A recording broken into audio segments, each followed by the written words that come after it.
शिक्षक भर्ती में हाईकोर्ट के आदेश के बाद बेसिक शिक्षा विभाग में मंथन। आज सीएम योगी भी इस मामले में बेसिक शिक्षा विभाग के अधिकारियों के साथ करेंगे बैठक।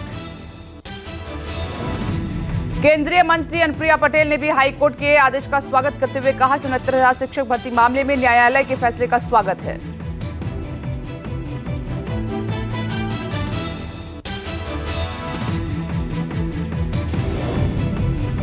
वहीं बसपा सुप्रीमो मायावती ने हाईकोर्ट के फैसले का स्वागत करते हुए कहा कि कोर्ट के फैसले से साबित होता है कि सरकार ने अपना काम निष्पक्षता और ईमानदारी से नहीं किया।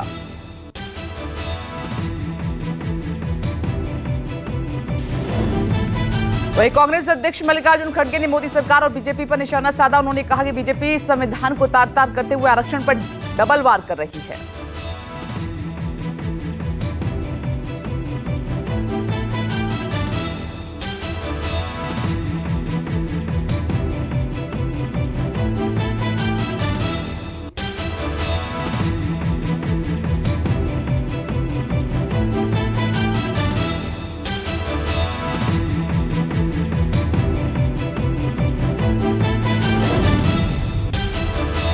भारतीय पहलवान विनेश फोगाट का उनके पैतृक गांव बलाली पहुंचने पर सम्मान किया गया। इस दौरान लोगों की भारी भीड़ जमा थी।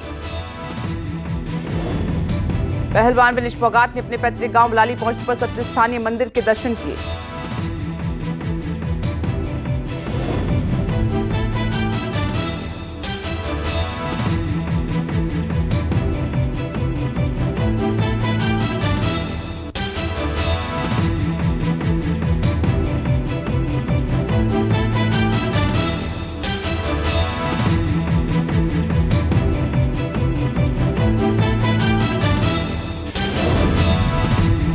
वहीं से पहले देश वापस लौटी दंगल गर्ल विनेश फोगाट का दिल्ली एयरपोर्ट पर हुआ जोरदार स्वागत। एक झलक पाने के लिए उमड़ी लोगों की भीड़।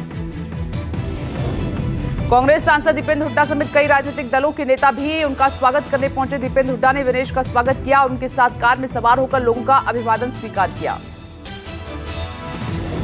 माना जा रहा है कि कांग्रेस इस चुनाव में विनेश के मुद्दे को उठाकर बढ़त हासिल करना चाहती है। सूत्रों के मुताबिक पार्टी विनेश फोगाट को चरखी दादरी से विधानसभा चुनाव में भी उतार सकती है। समाजवादी पार्टी अध्यक्ष अखिलेश यादव ने केंद्र और यूपी सरकार पर साधा निशाना। कहा कि पीटीआई ने मोदी योगी दोनों को हराया, इसीलिए MY समीकरण से घबराए हुए हैं।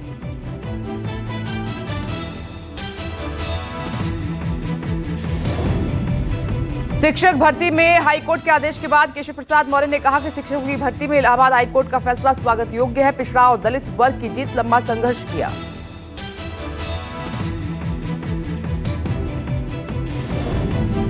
इलाहाबाद हाईकोर्ट द्वारा शिक्षक भर्ती की मेरिट लिस्ट को रद्द किए जाने के फैसले का डिप्टी सीएम केशव प्रसाद मौर्य ने स्वागत किया। लंबा संघर्ष करने वालों के अधिकार की जीत बताया।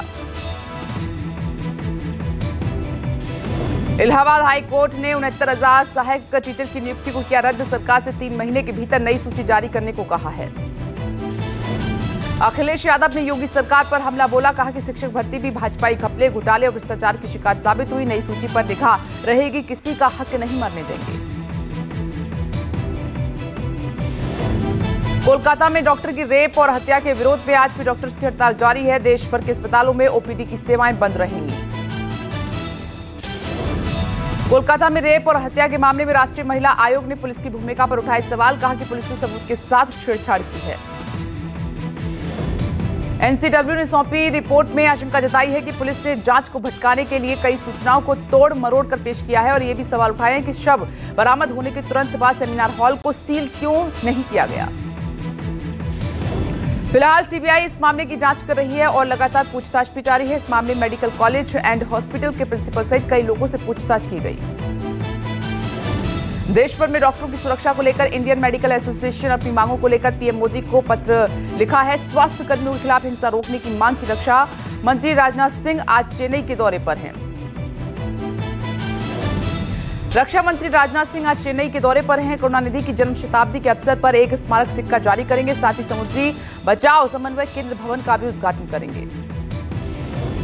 कर्नाटक सीएम सिद्धरमैया की बढ़ी मुश्किलें। MUDA मामले में केस चलाने की मिली इजाजत। कांग्रेस फिलहाल सिद्धरमैया के समर्थन में है।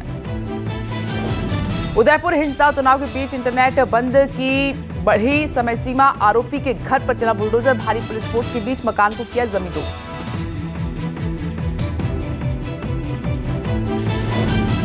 3RD voice of global south summit में बोले प्रधानमंत्री नरेंद्र मोदी। कहा कि पिछले कुछ सालों में डिजिटल और ऊर्जा कनेक्टिविटी से आपसी सहयोग को बढ़ावा मिला है।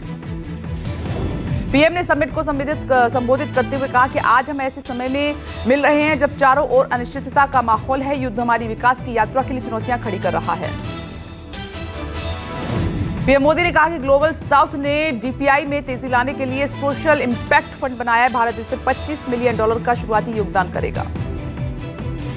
प्रधानमंत्री मोदी ने voice of global south summit को संबोधित किया और साथ ही 12 देशों के साथ बांग्लादेश की अंतिम सरकार के प्रमुख मोहम्मद यूनुस भी शिखर सम्मेलन में शामिल हुए।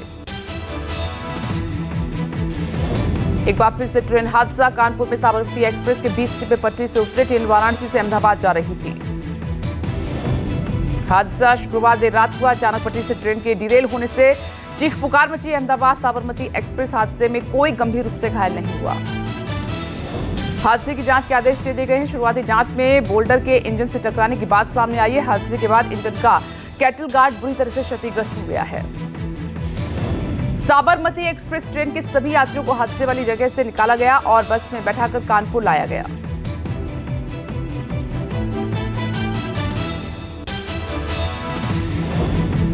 बिहार के सुल्तानगंज में अगवानी पुल का स्लैब और पिलर दोनों ध्वस्त हो गए। 9 नंबर का पाया स्लैब और पिलर गंगा में समाया। तीसरी बार गिरा है पुल। गंगा नदी में बाढ़ और तेज बहाव से पिलर के ऊपर का स्ट्रक्चर का हिस्सा अचानक से रहा गंगा के पानी में समाया। किसी के हताहत होने की सूचना नहीं। राहत की बात। 2023 में सुल्तानगंज से खगड़िया के अगवानी गंगा घाट पर निर्माणाधीन पुल के पिलर नंबर 10, 11 और 12 अचानक गिरकर नदी में बह गए थे।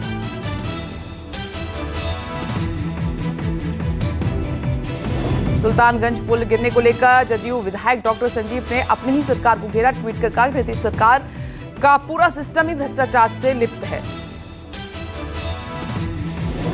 पुल गिरने पर सवाल खड़े करते हुए जेडीयू विधायक ने यह भी कहा कि अगवानी सुल्तानगंज में गंगा निर्माणाधीन पुल फिर तीसरी बार गिरा है। पुल के बार बार गिरने के बावजूद किसी पर कोई कार्रवाई नहीं हुई।